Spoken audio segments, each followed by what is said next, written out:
I do see color because I believe if you don't see color, you can't see racism. And whatever happens, black, white, disabled person, I've always, even someone with disabilities, I always, for the most part, people are like, when they're young, they kind of make the spot hot. Younger people know what that means.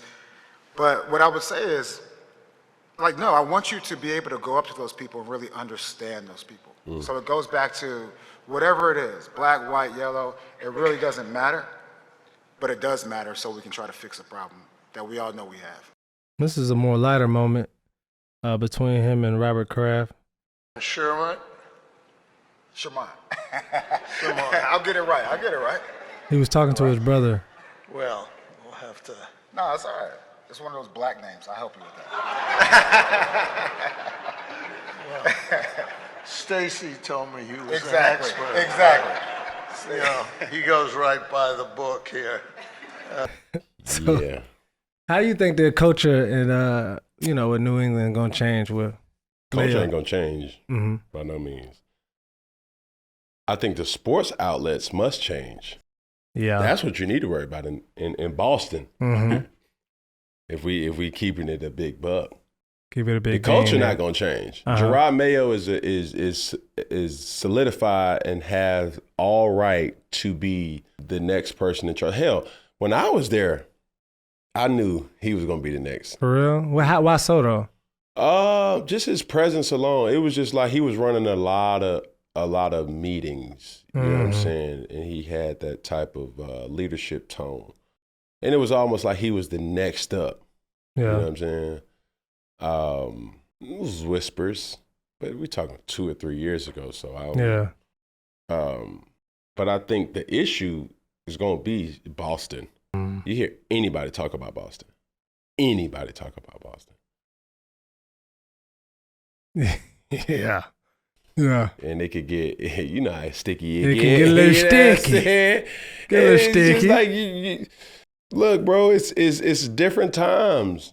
Yeah. You know what I'm saying? And I'm all about not just diversity and inclusion, just like the right person should be hired. Whoever can do the job. Right. Yeah. Man, woman, child, black, white, green, blue, yellow.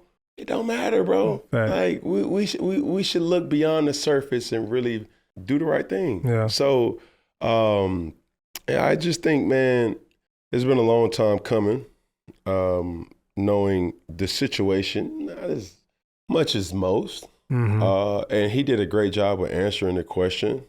But we can't act like racism don't exist. Correct. Correct. And there's been times in my life where I necessarily didn't see racism because of my status in life. But you remove yourself from that status and you're still a nigga.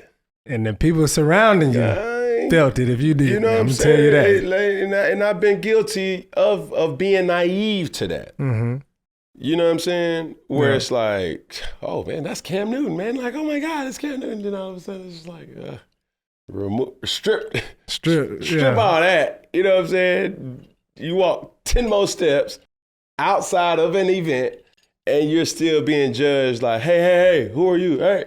Yeah. You know what I'm saying? Yeah.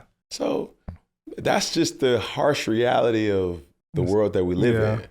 And some people may be like, that doesn't exist. Yeah. And But some people shit. be like, shit, that's just a normal day in Atlanta, Chicago, shit, Miami, New Orleans, shit, New York, Boston. Yeah. Shit, it's everywhere.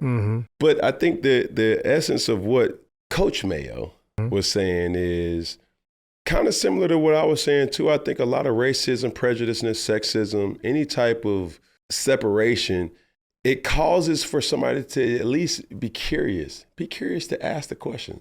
You know what I'm saying? Like try to find out about the person, something that you don't know. Correct. Why do you dress like that? Why do you talk like this?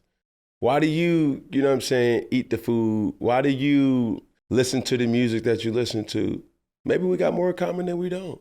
Than we think we do. You know what I'm saying? So that curiosity can cure a lot of different things rather than just saying like, oh, he looks different than me, so he's different.